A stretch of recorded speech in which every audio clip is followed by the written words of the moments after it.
Hey, Craig, thank you very much for joining me on Back in Time Fiction. I'm really excited to talk to you, to be talking to you this evening or this morning for me.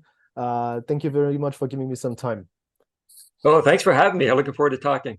Yeah, me too. And actually, my first question is going to be maybe the toughest I have for you. So be ready.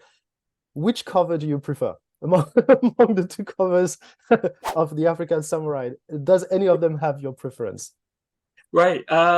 So right now the two that are out are the one for the Canada US edition, and Hmm. there's the cover for the UK edition. So of course the Canada US edition has a special place for me. It's the first one that I was able to see. Hmm. Um, there are some other international editions that are coming, and I've seen a couple of the covers. So there are some nice ones coming as well. So something to look forward to. Yeah, nice.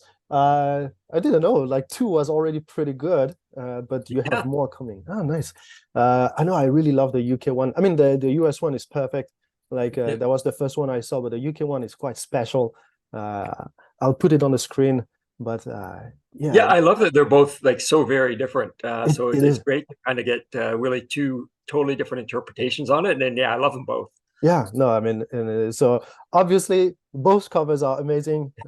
It's just that the UK one has a very different feeling than most historical fiction covers, Yes. and it has a bit of this anime look, which I really liked, to be Yeah, honest. definitely, I think it is definitely an eye catcher, Yeah, and is something that's a little bit unique, probably from what uh, other books look like on the shelf. So yeah, that's yeah, I think true. the artist did a fantastic job. That was fantastic. Yeah, so I hope to see more like this going on. I think I will take some inspiration as well for my for my future novels. Yeah. So, whichever cover, as you know, I have tremendously enjoyed The African Samurai. That was a great to read. I think this year I certainly read less historical fiction books than usual, and this one really stands out. Even if I had read like 300, The African Samurai has a special place because, as you know, I live in Japan and I love Japanese culture. Um, so for people who watch this interview and haven't seen my reviews and don't know about your novel, can you please maybe introduce maybe yourself and this novel as well, please? Uh, sure. So my name's Craig Shreve. I'm a Canadian writer. I currently live in Toronto, Ontario, although I'm originally from a very small town in Ontario. I grew up in a town of less than 200 people. So Toronto's a bit of a change of pace for me. But yeah, The African Samurai, it released on August 1st in Canada and the US. And it's historical fiction, as Baptiste said, but it's based on the true story of a 16th century East African man named Yasuke, who was brought to Japan in the company of Jesuit missionaries. And after a brief period there, was gifted to Oda Nobunaga. And the two formed a kind of an unlikely friendship. And so Yasuke was eventually elevated to the role of samurai and was the first foreign-born samurai. So the book mostly covers his time in Japan, but also this speculatively covers some of the theories around his background and his past before coming to Japan. Yeah, so and this is where I think you did such an amazing job. I mentioned it in my review is the flashbacks. Like I said, very often I felt flashbacks are overdone. You know, they are disturbing. They are disturbing in the story, and you don't know if you should follow the flashback or the main story. But yours were really on point. Never too long, never too short, and with enough in between, with enough time in between, so that we don't get stuck into just his childhood or his teenagerhood. We move on very fast. That was really good, and like you said, speculative Yep. by Yasuke. So we get to discover more about not just Japan but the world in second half of like 16th century. Uh, Right. And I think so there are a number of reasons for that. That's important to be there. One, of course, is just to kind of fully form Yasuke's character so that you understand where he's coming from. But also, I think a lot of that demonstrates what it is that Nobunaga found about him that was interesting. mm, I think Nobunaga is surrounded by people who um, grew up in very similar environments to him and have same education and same thoughts and that kind of thing. And then Yasuke is, Nobunaga is this, he's the most powerful man in the nation at the point. And yet he's not seen the world, whereas Yasuke has far less power, but has been places and interacted with different people. And I really think that's probably what drew Nobunaga's interest. Mm. And so I thought it was kind of important to put that in. As far as kind of how that came about, though, in earlier drafts, I wrote it much more chronologically, so all of that information was up front. Mm. And then when I was working with the editor, she said, no, the story has to start with him arriving in Japan. And so that meant that stuff had to be kind of moved throughout the story. But I'm really glad that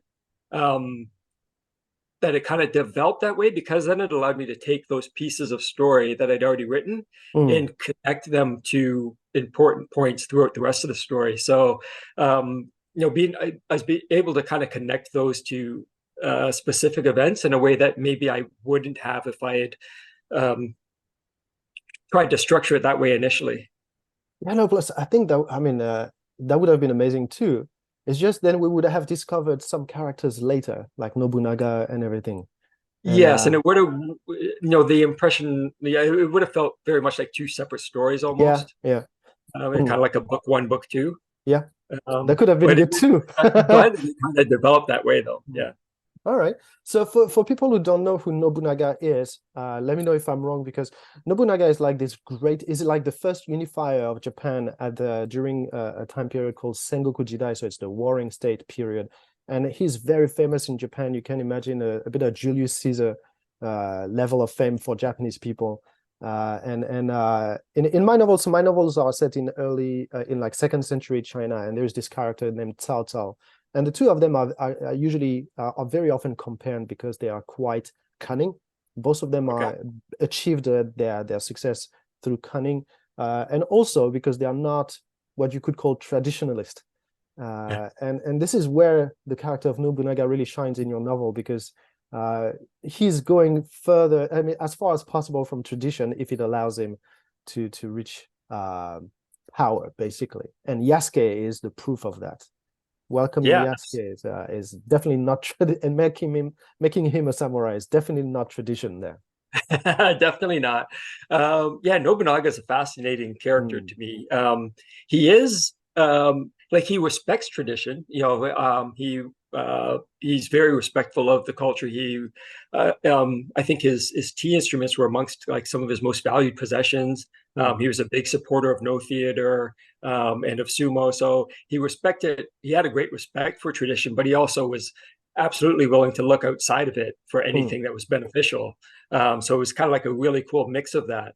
And yeah, so for people that are familiar with his history, he is one of the most important historical figures, but his own story is quite unexpected as well, because he was initially kind of a lightly respected lord from a very small province. The, Nobody really expected much of him yeah. as a young man, and then he surprised everyone. So his own story, I kind of only tell what's necessary, but Mm. there's a lot more behind the scenes there that's fascinating about Nobunaga, and the same is true for a lot of the other characters in the book as well. Mm. Um, I did my approach to it was I felt like I had to keep the story focused on Yasuke, Mm. because I don't feel like it's my place to tell a story about Japanese history. Like, this easily could have been a 600-page epic, but that's not really kind of my background and etc. So I was trying to keep the story focused on Yasuke, and I think it worked really well that way. But it also meant cutting a lot of things that I would have loved to have dove into. Yeah, I think I've seen in read in one of your interviews that you were quite interested in the relationship between Nobunaga, Shingen Takeda, and Kenshin Uesugi. Tell me if I'm wrong. Yeah, the So rivalry between yeah. Shingen and Yasuke Kenshin, that was one of my favorite stories as I was going through it, but also going through it like the Sengoku period. I think you talked about in your review how it's something that hasn't been really explored a lot in Mm. it maybe in the Western media or Western writings and etc. And it's absolutely true. There are 1,000 stories that I was fascinated by, and I hope somebody dives in and starts So I taking will. some of those. Well, It's one of my yeah. projects. As soon as I'm done with Three Oh, Kingdoms of nice, nice, China, nice. I'm moving to Sengoku period of Japan.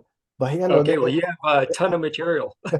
so yeah, so it's a fascinating period of time, and there are so many stories that are unheard of or heard of, but in a different way.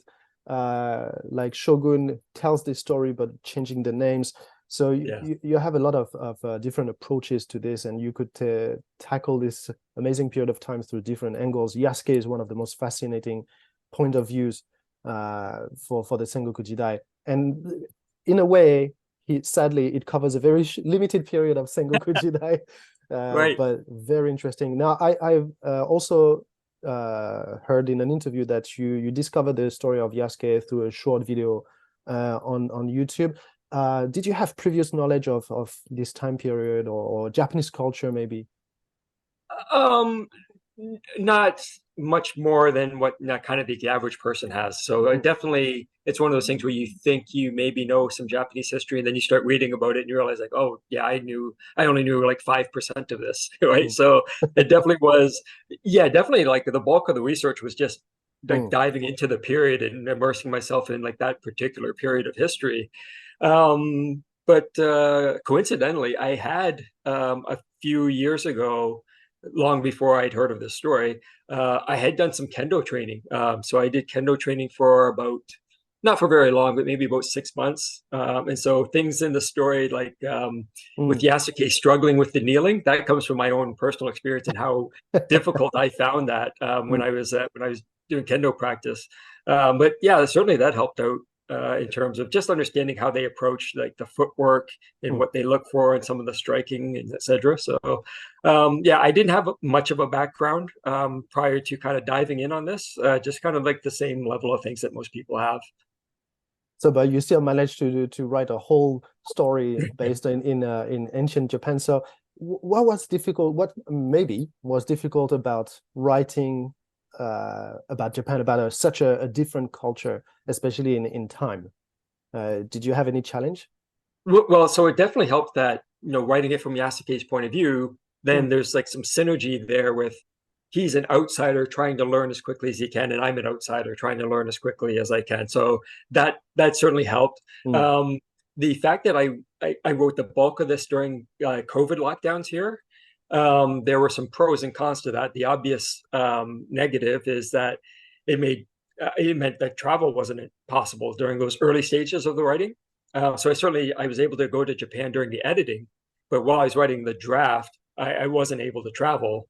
And so I hired somebody from a tourism company there to video some of the sites for me. mm.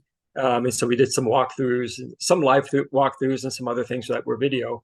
But then the benefit of writing it during COVID lockdown is I had all the time in the world. Yeah. So yeah, I definitely was able to fully dive in, um, and it was a great experience to kind of be able to just sink so deeply into such an interesting period. And actually, I didn't plan this question, but I really want to ask you: do you have any Yeah. material that you would recommend to learn about this time period, like maybe on fiction or non-fiction? Yeah. So nonfiction, there's a book by Thomas Lockley about Mm, Yasuke that's really good. As far as the period, actually, there's a YouTube series called The Shogunate. mhm, And it actually there's a lot of it covers a lot of ground, but there's a specific Sengoku series within that is really well done, and I think gives like a good level of detail that like a beginner can follow, but mm. at the same time, it does really kind of get into the details of why things are happening and what people's motivations are.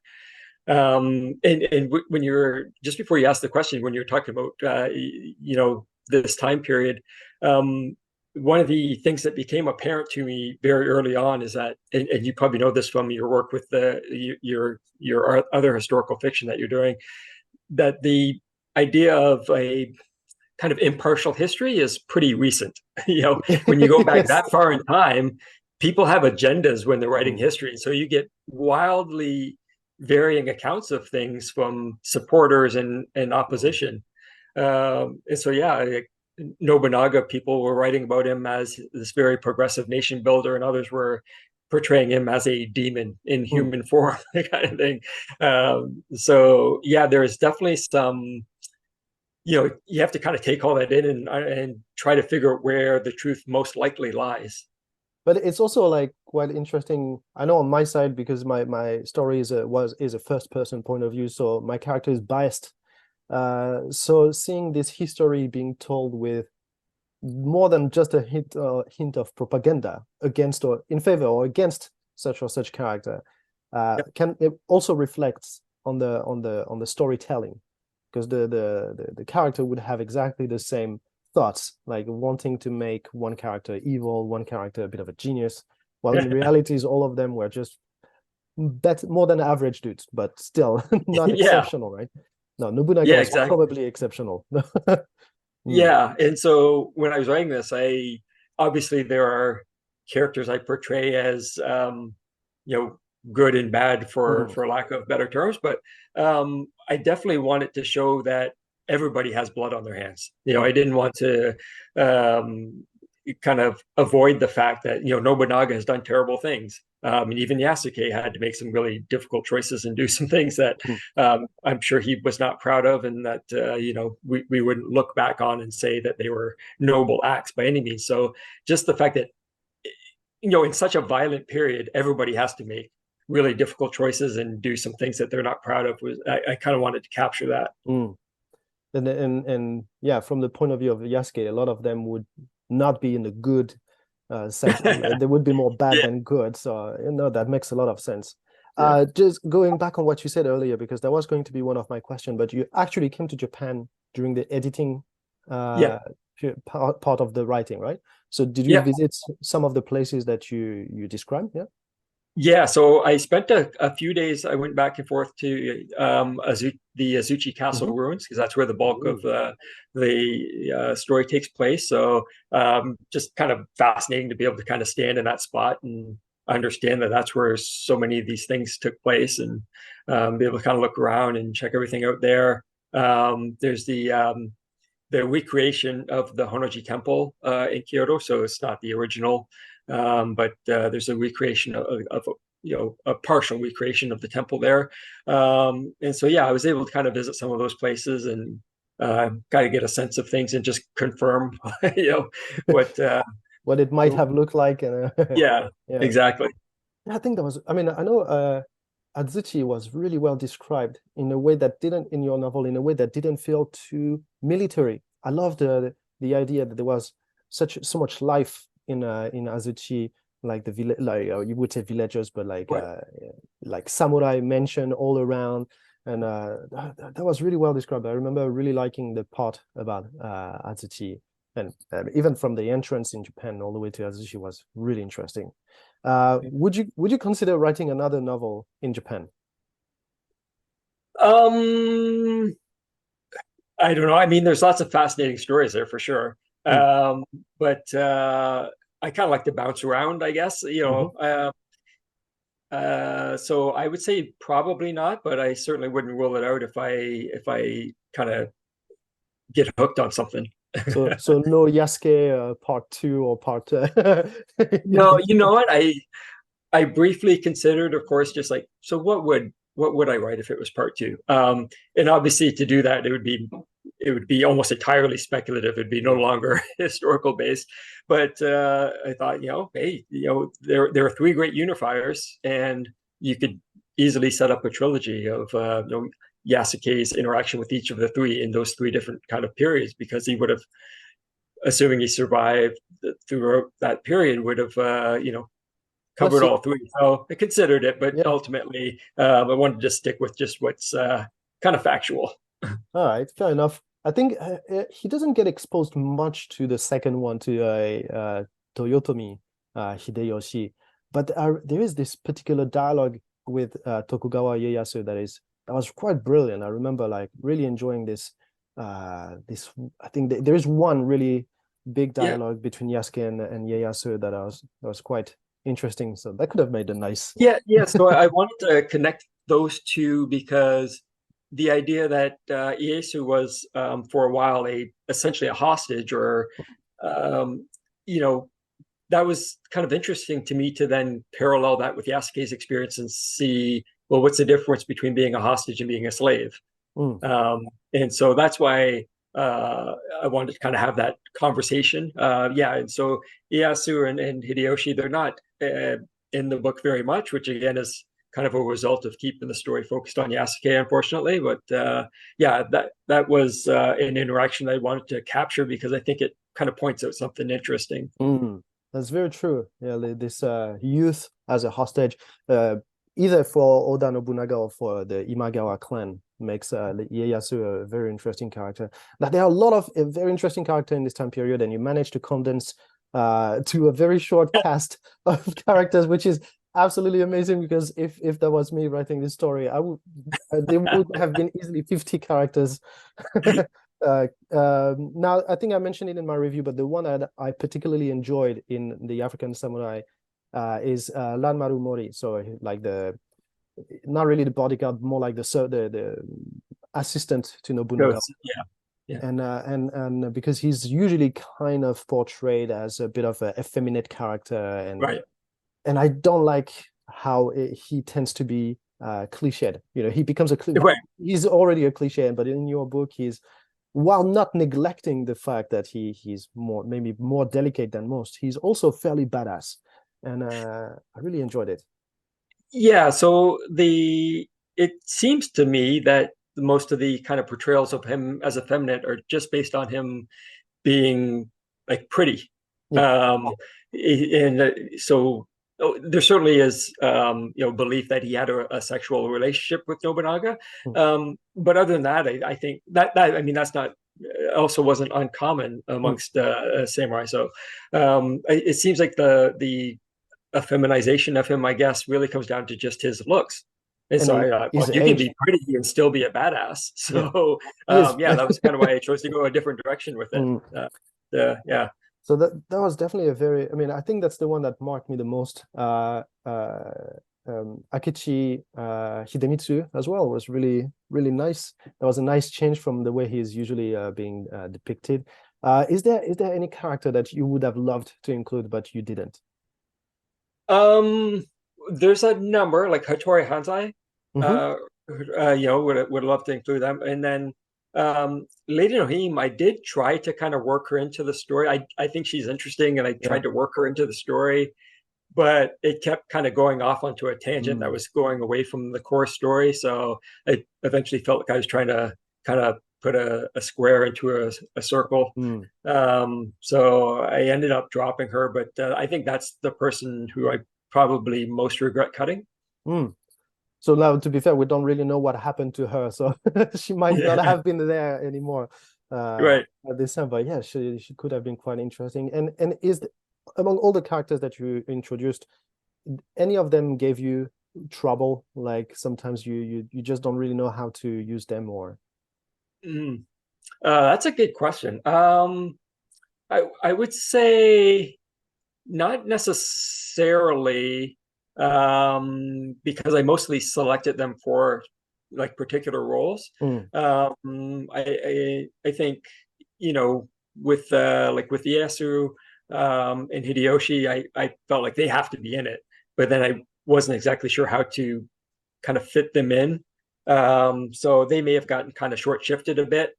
But yeah, and also I was trying to pick a selection of individuals who some are well known and there's lots of information on, and then others who maybe are a bit of a blank slate that I can be more creative with. So like Ogura and Jinguru, I found very little information about them, so I was able to pretty much just use them as kind of reflective characters when I needed somebody to kind of provide a piece of dialogue or some color for a scene, or et cetera, because there's much less actually to build upon with them.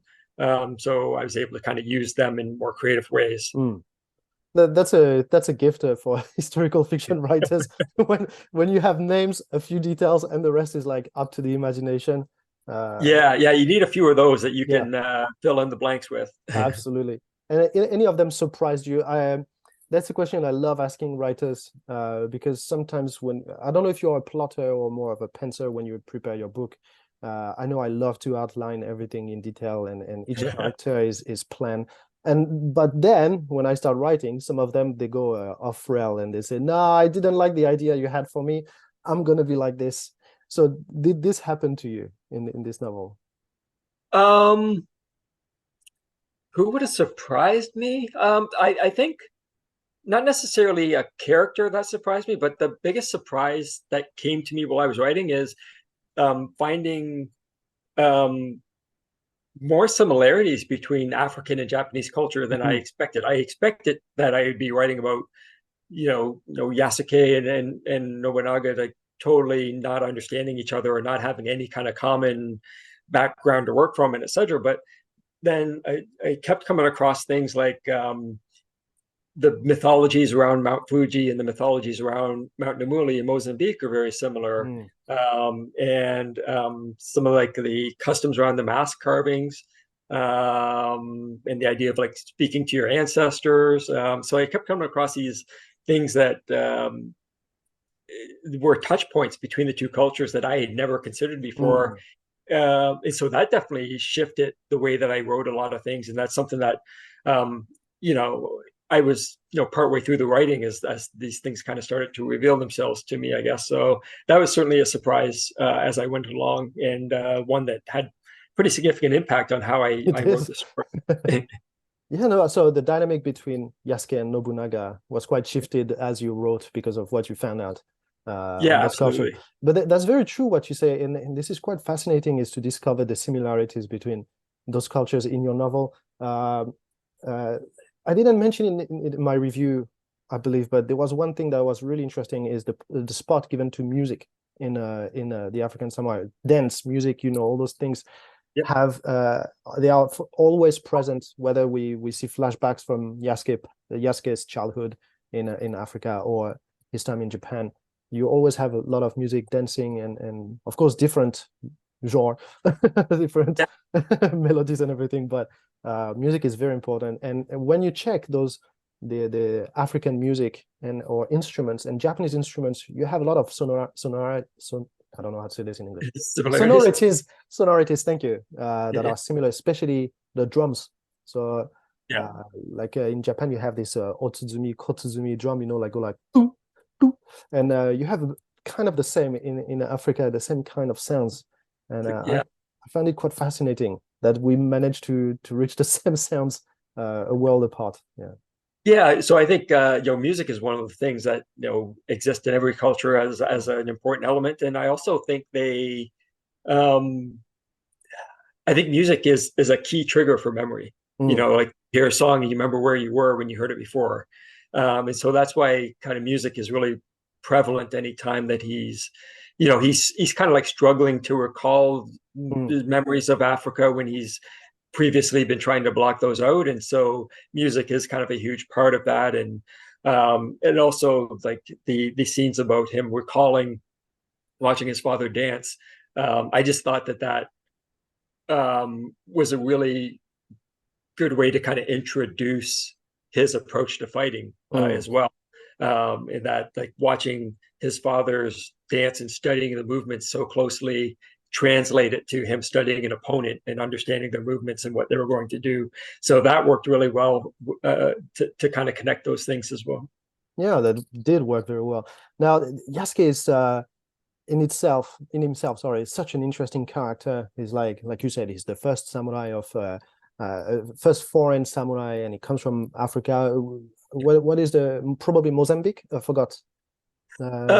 So some people say Mozambique, some say Ethiopia, some say Sudan. Hmm. So in the book, I use Mozambique because that's the only there was like a Portuguese book that mentions him as being from Mozambique. So there's a lot of people that question that document, I guess. But since it was the only thing that was documented, I decided to go with that. So Yeah. he's such a fascinating character in him. Like, I just wonder how come he's not more famous. Like it's quite amazing. This story writes itself. Sorry, I mean you put a lot No, of no, effort I know into what you're it. saying. It sells itself. Like It's when I talk to people about it, I don't have to, spend 20 minutes convincing them to read the Mm. book. I say, yeah, it's about this African man who became the first foreign-born samurai. And they're like, yes. So yeah, I mean, Interesting. Mm, it's a fascinating story on like just kind of on its face. mm. And so I've actually, somebody asked me that before, why I think it's not more well known, and I didn't have a very good answer at the time. So I've been thinking about it since, All right. and I really think that it just doesn't fit into any category. So if you were studying Japanese history, you wouldn't get this story probably. If you were Mm, studying Black history, you wouldn't get this. You wouldn't even probably get it studying samurai history, or maybe you would get like a little mention of it, but not much detail. So it's something that just kind of like I think fell between the cracks because it doesn't mm. fit into any of these historical categories. And yeah, I mean, I was talking to someone and I said if I had known this story when I was 12, I would have had his poster on my wall. Yeah, absolutely. Like this is really unheard of, literally, and Mhm. quite unique. And I know for a fact that Japanese people don't know Yasuke. Most Japanese people I talk to, Mhm. um, that obviously are not big history buffs, like just a regular Japanese person don't know Yeah, Yasuke, but every Japanese person knows Nobunaga Oda. So right. even in Japan, where he would be a bit of a unique character, Yasuke is not famous. I think it's a bit of a shame. I hope your novel will spread the word. Hey, there was this guy from Africa. He was pretty badass. I think it's also maybe because he didn't stay that long in Right. Yeah. in Japan. At the end of the day, he spent like 3-4 years, if I'm correct, that have been recorded, right? That have been documented. Yeah, Yeah. yeah. Yeah. So, but yeah, I do hope we learn more about Yasuke, and that we'll get more media adaptations of Yasuke in the future as well.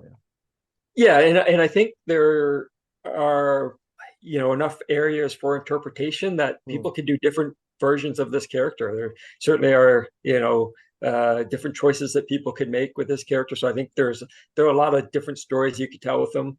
mm. Um, and yeah, I definitely hope that he becomes, a mainstream person. Yeah, but I think me too. And I really think in terms of Japanese history, whenever a foreigner comes into Japan to do something, they tend to be white American type of character, like The Last Samurai with Tom Cruise, and who happens to be French in reality, by the way. That's a real story. The guy is French, he's not American. Yeah. Just want to Wait, mention it wait, are while you I saying can. Tom Cruise is a liar? Yes. No, that's not his fault. The movie Yeah, was yeah, yeah. great. I'm just saying he's not It is. supposed to be Yeah, it's a good American. movie. Yeah, yeah, yeah. Keanu Reeves in 47 Ronins, like that was weird. So no, that was really interesting to have this African character who went through slavery, uh, coming to Japan and basically rediscovering his life Yeah, in Japan, especially with such an interesting character as Nobunaga Oda, who is, for those who don't know, he was in his youth he was called the fool of Owari. Owari being his clan's original province. So yeah, like you said, he wasn't very respected, and yeah. I don't know how keeping Yasuke and making him a samurai helped him, but makes him so much more interesting for it. Uh, so yeah, I think that those were my questions about Yasuke. Yeah, I think just to kind of follow up on that is, you know, living in Canada, all of the history we see here, in terms of, books and television, et cetera, it always is very based around American characters. Mm, And basically, you have to have an American character if you're going to write anything that anybody's going to buy or or consume or anything. So, a story like this that, again, it's very much just centered around Yasuke and then mostly Japanese characters with just a couple of mm, Portuguese individuals sprinkled in. It's something that people here have kind of realized that they don't get that mix very often. yeah. They're very used to a westernized view of history, and so that's exciting as well to kind of introduce people to looking at things from a different perspective. Mm. And I think you're touching a nice point here that I hope is going to evolve as well as a historical fiction writer, because most historical fiction taking place in various places like East Asia, for example, because that's what we are talking about, will have a central character who is usually European white or American white, and everything revolves around this character. So he's there to save. So basically, you have Matt Damon doing Great Wall, right? Yeah, yeah, So, which is something the more it goes, the more I dislike, and personally, but also sometimes make great movies, right? yeah, And or books. So, but I think a mix of characters where you have like an African character shoved into Japan. That's really interesting. Or just a Japanese cast. Just in my yeah, case, in the case of my novel, is just 100% Chinese characters as reality. So basically sticking to reality.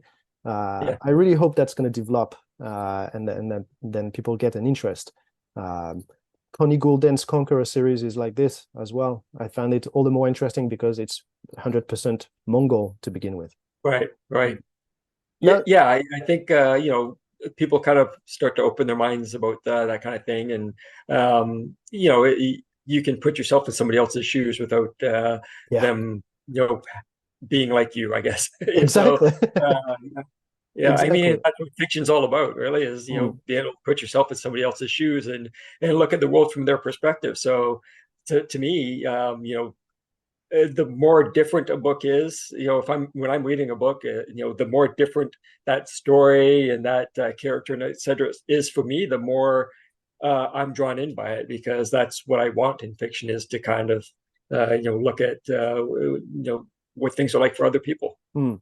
Plus, some values are similar no matter no matter the time period, the place, the culture, the ethnic, and just using those, I feel it should be enough to connect with characters. Uh, I connected 100% with Yasuke most of the book, and Right. different. We definitely have different backgrounds. Yeah. It's not obvious, but I don't have much in common with Yasuke. Still didn't Yeah. didn't stop me from connecting with him. But you're right. You do have lots in common with Yasuke, just not background. Yeah, just a background. So yeah, I mean, you're right. Like, all of us kind of want the same things generally. We all kind of feel the same things and react to things in roughly the same ways. Or if we're doing a character who doesn't react to things in a way, then we're kind of explaining why, and etc. Mm. So we all are kind of built on the same platform, I would guess. I would say. Like I said, that's part of why it was so exciting to me to kind of see these connections between the culture that Mm. were unexpected for me, because I hope that kind of maybe, yeah, I'm not really a big thematic writer, but I hope that maybe underneath the story people get a sense that, hey, we are all more similar than we believe, maybe, Mm. and that maybe our histories are a little more intertwined than what we think. Yeah, that's true. We are so used to separating things like Japanese history is particular. There was no connection, and for some time that's true. There was very little connection between Japan and Yeah, the rest. But this right. was not one of those periods. That's a period of time when they started doing a lot of trade with like Portugal, Holland, and of course you had black people in places like Nagasaki and where trade happened. So and Yeah, yeah, and so that's interesting as well, is that as you said, Japanese living in kind of the port cities, they had seen Africans before, but not in central Japan. yeah, And so the one side of that is that they're shocked when they see them, but the other side of it is that they don't have any like biases or stereotypes about mm, Africans, because they just don't have any experience with Africans. So that was a whole different um, element to kind of like sit down and imagine what is it like to approach somebody with no bias, yeah. no preconceptions. And so that was, again, I guess that was kind of like a surprise as well, as I didn't really think of that until as I got to the writing and realized, like, oh, they're like, they're evaluating him as an individual because they have nothing else to evaluate him against. Yeah, that's true. That's very true. Now that reminds me when I studied I was in an exchange program in Japan in a near a city called Nagoya, and part of this program, as part of the program, I got to go to an orphanage for very small kids to give it to play with them and teach them a bit of English, these kind of things. And several students, and where we were like 4 or 5 students going there, and you had this really big black American dude, and you would think he might scare the little kids off because they never saw a big black dude, so he was really big. They loved him. Like as soon as he Yeah. got in, every time he got in the orphanage, they would run to him and start climbing him like a tree. So without the bias or whatever, Yeah, yeah. you actually have very nice interaction. That's a great, yeah. I wish I'd kind of made that connection. Is that that is exactly how they would have approached him, is almost like the same way that kids Yeah, like approach no like bias. touching the Yeah, skin, like yeah, yeah. yeah. It's Mm. just curiosity and nothing else. Yeah. Exactly. So Mm. I think yeah, like you said, maybe you didn't approach this novel as a themed novel, but there are definitely some very interesting themes as you read this novel. And I think the dynamic between Yasuke and Nobunaga is my favorite part of this novel, and the way it's being explained, how their relationship is being explained, is fascinating. And it could be easy for Yasuke to maybe distrust Nobunaga at some points, and I think it kept me on my toes all along. So very well done on Thank you. this. Yeah, I mean, Yasuke at that point would have a history of distrusting powerful men. So, For good yeah, reason. yeah, exactly. Mm. Yeah. So yeah, it was kind of interesting to kind of walk through that, and then like how would that break down? So, Mm. yeah, I really enjoyed all of my time working on the story and so many different elements to explore and to think about. No, that's really cool. And I mean, that you can fill it in a book that you enjoyed reading and Yeah. researching and writing it. Now, as a reader, do you read historical fiction a lot? Or I think I've seen that you're more into science fiction as a reader. Yeah, science fiction is probably my go-to, but yeah, I do read a lot of historical fiction as well. Um, I guess I should say I have read a lot of historical fiction. I maybe haven't been kind of skewing that way recently, but Mhm. yeah, it's definitely. I mean, I get on a run with certain genres, and I'll stick with them for a few months and then switch around. So yeah, I'll read a little bit of everything. I am reading Yellow Sky Revolt, but I just started because I had some other stuff that I was reading to blurb for a few authors, so I had some deadlines to meet. But I love it so far, so I'm looking forward to Ah, cool. continuing on. So I'm yeah. happy about that. Yeah. And yeah, if you're diving into the Sengoku period, then I look forward to seeing what you're doing. So yeah, actually, I have a book that my next book I hope coming out is right at the end of Sengoku Jidai. So that's just a standalone. It's going to be more historical fantasy. It's basically samurai fighting zombies. So it's not. It's, Nice.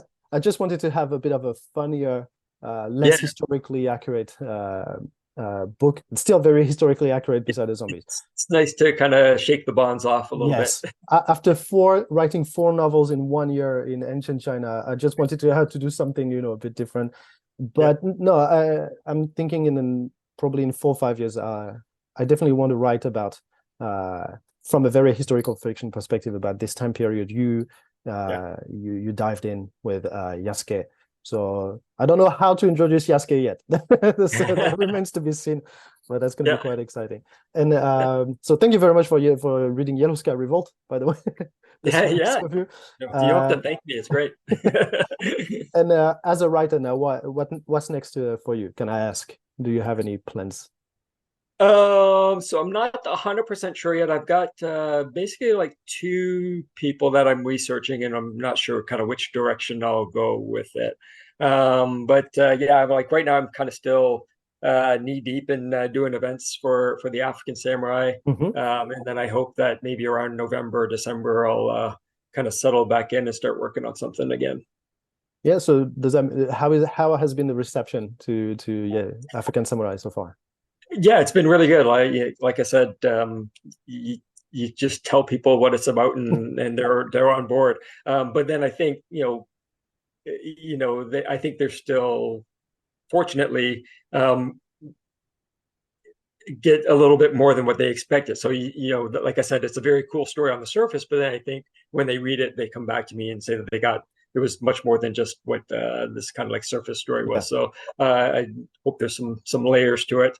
But yeah, it's been really well received. And I've been hopping around. We're doing interviews and events, and that's been really exciting. It's kind of a weird thing that you spend 4 years sitting in a room by yourself, and then you spend 3 months talking to people in public. So it's a bit of a shift. Yeah, I guess so. Yeah, especially after the pandemic and all of this. It's like all of a Yeah, sudden, yeah. Oh, yeah, okay. I'm really excited to see what comes next for you and to read your next books. Or the previous one. I still haven't read your first book. That's on the TBR list. That is 3 miles long now. About so it's there. I think you froze. Oh, there you go. Sorry, you glitched there for a moment. Oh, sorry. But yeah, that's okay. Yeah, it's a short one. So that's why I tell everybody it's the first book is short. So you can get to it right after the African Samurai. Yeah, yeah. So thank you very much, Craig. Those were my questions for you. Thank you so much for your time. I know it's an evening for you. For me, it's still early morning. Yeah. That was a pleasure talking with you this evening/morning, and to know more about how you came upon the African Samurai and all of this. So It's a pleasure talking to you. Thanks for having me. my pleasure. So I'll see everyone else very soon for more content on the very best genre of literature. That's historical fiction. Don't listen to Craig. It's not science fiction. It's historical fiction. So there is a live coming soon. So don't forget to subscribe to this channel and like this video. Thank you very much, everyone. See ya.